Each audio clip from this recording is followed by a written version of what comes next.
Olá, alunos! Vamos falar um pouquinho sobre ácidos e bases. Não preciso nem apresentar para vocês que é um tópico extremamente importante para o dia a dia de vocês. Então vamos olhar uma definição que é importante. Ácidos e bases em meio aquoso, que é o que vocês vão usar no laboratório de biologia, o meio aquoso. A definição mais importante é a definição apresentada por dois pesquisadores, Bronsted e Lowry. São dois pesquisadores, na verdade, que fizeram trabalhos separadamente. E ficou então a teoria de Bronsted e Lowry. Essa é a teoria mais importante. Aquela velha teoria de Arrhenius tem um valor histórico, mas a gente não deve considerá-la. Então, a teoria de Bronsted e Lowry diz que ácido é uma substância capaz de doar um próton, está aqui em azul. Aqui eu tenho aqui o ácido clorídrico. Ácido clorídrico é o nosso velho ácido muriático, vocês devem ter ouvido falar. Ácido clorídrico.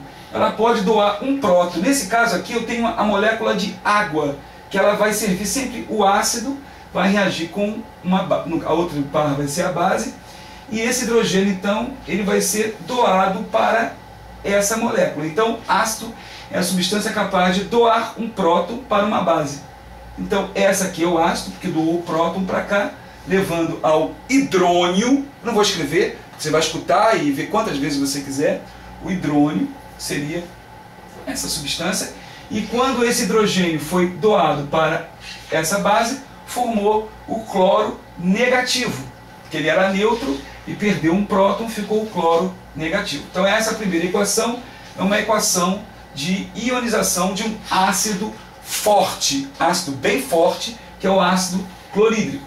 Então, definição de Bronsted e Lowry, ácido é uma substância doadora de prótons para uma base.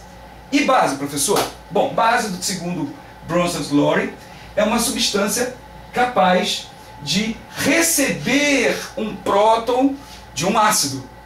Pô, professor, você disse que aqui a água era base, agora aqui a água é ácido? Realmente, a água pode ser tanto ácido como base, dependendo do que ela estiver, com quem ela estiver reagindo.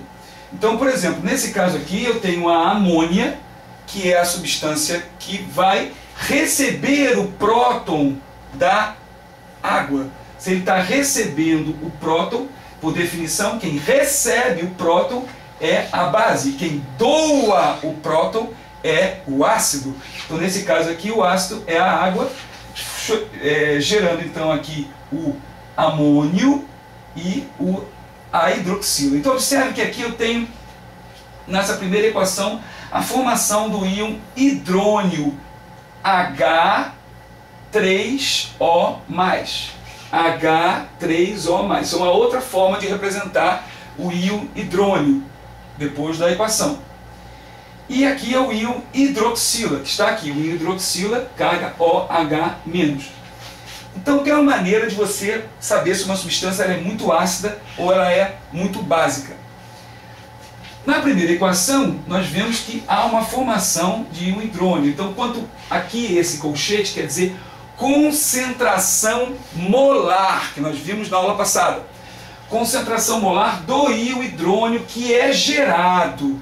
Essa concentração molar, quanto maior, quer dizer, mais eu estiver gerando o íon hidrônio, mais ácido vai ser o meu ácido aqui. Quer dizer, mais poder ele vai ter de doar esse próton para essa base, gerando mais esse hidrônio. Então, de novo, quanto maior a concentração do íon hidrônio, mais ácida é a minha substância.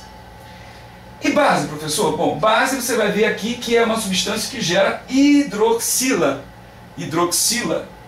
Então, estou aqui botando de novo a concentração molar do íon hidroxila. Então, de novo, a base, quando ela tiver um poder muito forte de receber esse próton, vai gerar em quantidades bem grandes o íon hidroxila. Então, base, quando maior a concentração do íon hidroxila, maior a concentração, mais básica vai ser essa substância aqui. Existem tabelas de ácidos e bases, suas forças, mas nós queremos falar apenas da definição e continuamos daqui a pouquinho.